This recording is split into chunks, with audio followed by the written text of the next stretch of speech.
How to use promo code in McDonald's application. Hi everyone, this is Kate and welcome back to the channel, and on today's video we will learn how we can use promo code on McDonald's application. So without further delay, let's get started. First of all, launch the McDonald's application. Make sure that you're logged in into your account.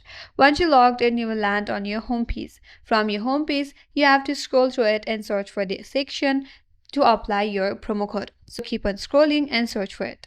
Now, once you land on this section that says have a code, tap on that option that says promo code. Once you're here, now you have a text field to enter your promo code. There, tap on it, enter the code that you have. Then tap on redeem now.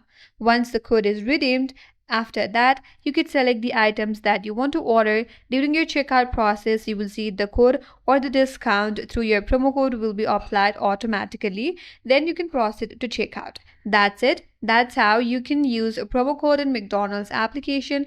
And that's all for today's video. Hope this video was helpful, and if you're new to our channel, consider subscribing. Thanks for watching. Stay tuned for more videos.